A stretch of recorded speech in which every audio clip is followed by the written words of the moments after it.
Hey everybody, ronarray here, and my bear build is doing unbelievably good. So today I want to showcase the best so far version of it, Speed Tank Bear.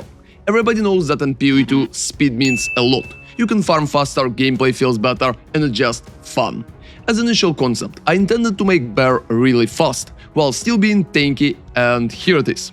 This version has 51% base movement speed, 58% if you slayed recently, and 108% sprint speed after it.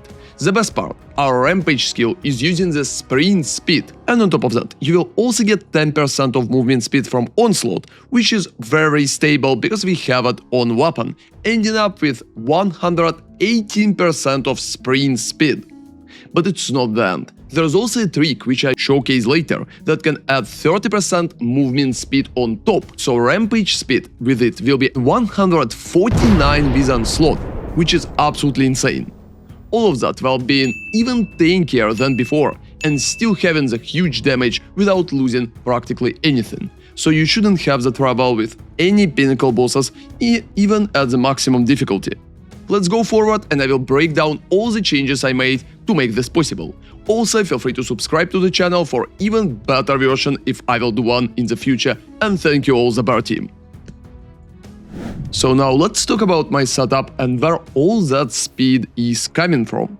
So first, you need to get the boots with increased movement speed, so 35% increased movement speed on the boots, together with the rune which is Feral Rune of the Chase. It's given 5% movement speed on top of it, so I'm ending up with 40% movement speed just from the boots. And 10% more of movement speed is coming from stable onslaught. So onslaught is a special condition that gives you 20% increased skill speed and 10% increased move speed. You can roll it on the weapon. You can also get it from Fall of the Axe Silver Charm. It's going to grant you onslaught when you're affected by slow. Both ways are currently working. I recommend to get it on weapon because it's much more stable that way since you're constantly killing enemies in the maps. The rest is coming from the tree and it should be very easy to use. So first off, at the moment I'm using a very cool From Nothing diamond. So right here I have a From Nothing diamond which gives me passives and radius of blood magic can be allocated without being connected. That diamond is helping us a lot to save tremendous amount of points. So we can take Projectile Bulwark, Vengeful Fury, Prism Guard and In Your Face without losing additional passives. And after we are saving all those points with that From Nothing diamond, I can invest those points into more movement speed. So going to the right, I'm taking both Light on Your Feet and Momentum. It gives us ignore movement penalties from armor, which is very big because armor is currently cutting off about 7% of movement speed just by itself. And we can also get 2% of movement speed right here for small points. We're immune to hinder, we're immune to main, which feels absolutely amazing in the gameplay.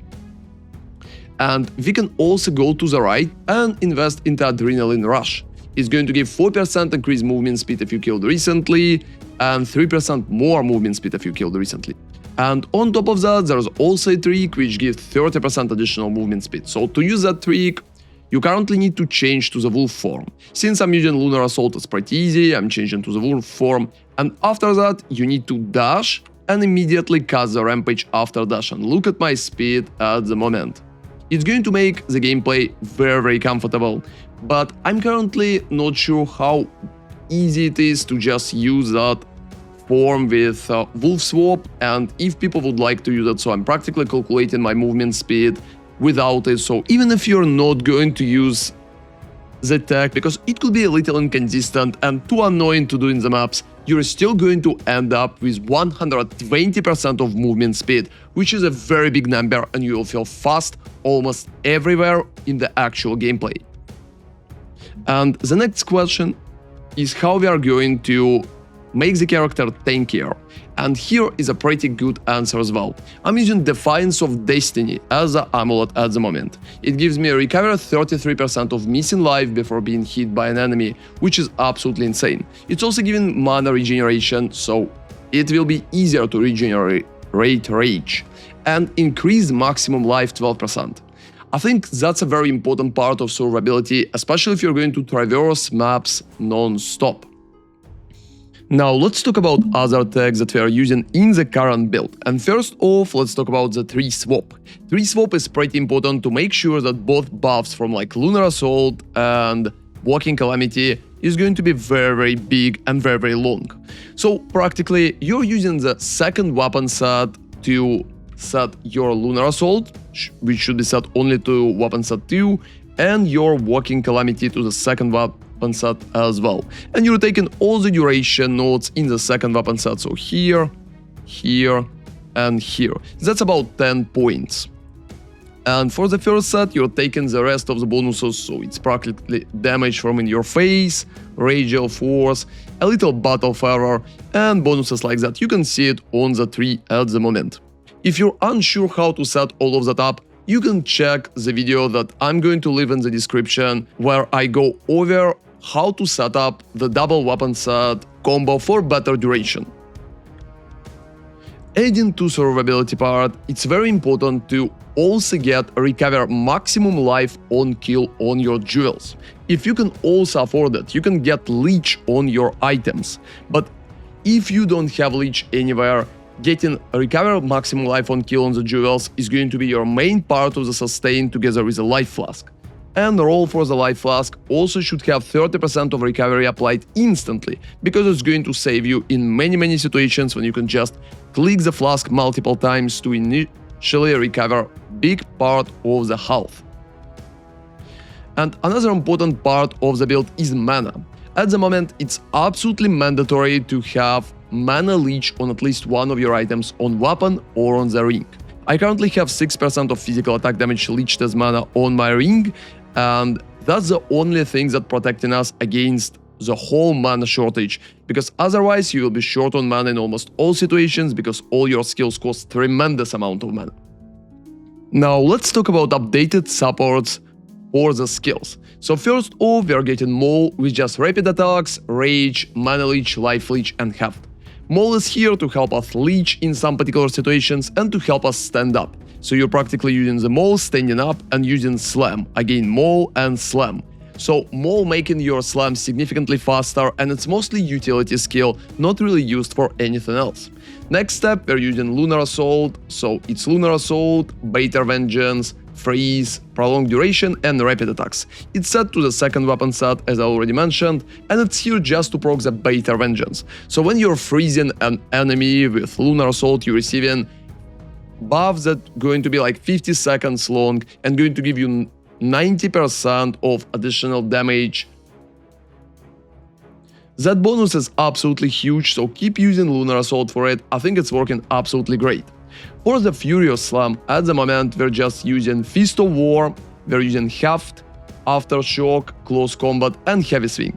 Heavy Swing is kinda questionable. If you feel like your attack speed is too low when you're using Heavy Swing at the moment, you can change it to Cold Attunement, for example. Just don't run Fire Attunement, because big percent of your damage is coming from Lunar Assault buff, which is cold.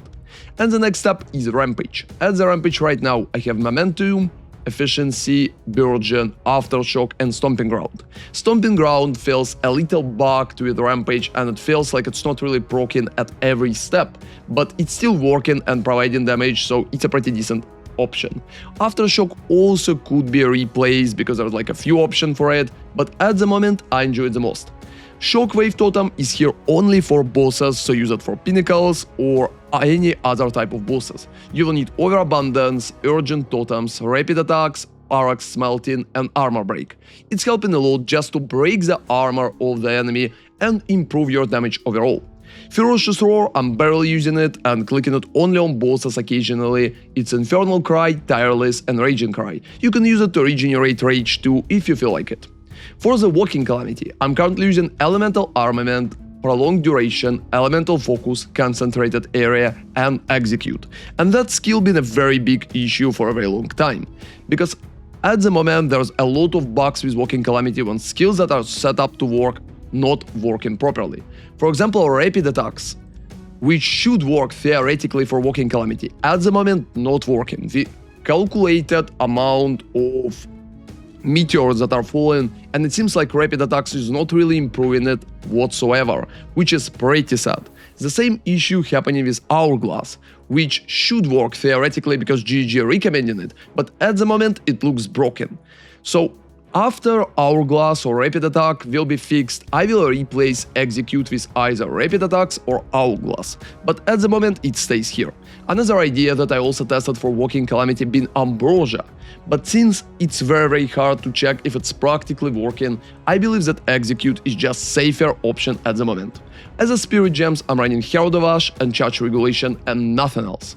So it's Herald of Ash with Magnified Area and Clarity, and Charge Regulation with Clarity 2 and Precision 1. That's pretty much it for the gems. Now let's quickly talk about my gear.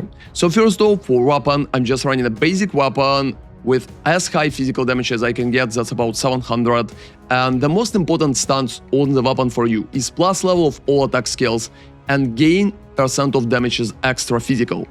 If you can get 21% chance to gain onslaught of top, that would be perfect. And if you can get a base with like maximum rage, it will be even better. So as an amulet, I heavily recommend Defiance of Destiny because it can give you a lot of survivability at the moment, and you can also run Bestial Rage as your anointment for much bigger damage. For body armor, just get as high life as possible together with resistances and some armor. As the helmet, again, it's resistances, some life, and particularly more armor too. At the gloves, you don't really need to focus on armor here, just get attack speed together with level of all melee skills, life, maybe resistances or physical or fire damage. As a rune, I prefer to use Idol of Sirius here because it's like additional attack speed and it's just providing quality of life for us. Boots I already showcased, high movement speed and resistances. Belt at the moment I'm just using a resistance and life one, but in the future I think that could be swapped to Ingenuity or even a Headhunter. And my rings currently not the best, but generally you would need something like that, so getting like life leech as physical attack damage, some resistances, life and physical damage to attacks. Perfectly, you can also roll rarity on the rings to improve your loot at least a little. So for survivability, I'm currently ending up with about 25,000 of armor after charge regulation and 37,000 for elemental. It's feeling pretty good in mobs, but some particular big hits can still do a tremendous damage to you, so keep that part in mind. In the tree, for better survivability, I heavily recommend to take Blade Catcher, because defend 200% of armor against critical is going to help you a lot.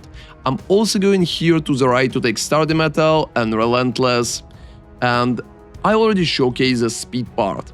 So for the damage, I believe just getting Sharpened Claw, Piercing Claw, going for maximum rage everywhere, taking Battle Fervor and additional things like Impact Force, Impact Area and damage here will be more than enough. In the future, I also think that maybe I will add additional damage nodes, so stay tuned for some particular updates. And talking about the Ascendancy, at the moment I'm taking Furious Wellspring, Reactive Growth for tankiness and Turning of the Season. The only thing that I've been thinking about replacing is Turning of the Seasons. Theoretically, we could go for Wisdom of the Manji at some particular situations, but I believe that with the current setup, Turning of the Season is providing the best value for 2 points that we can get. So that's been the whole update, and I hope that your bear gameplay is going pretty good as well. Thank you very much for watching, and see you next time. ronarray out.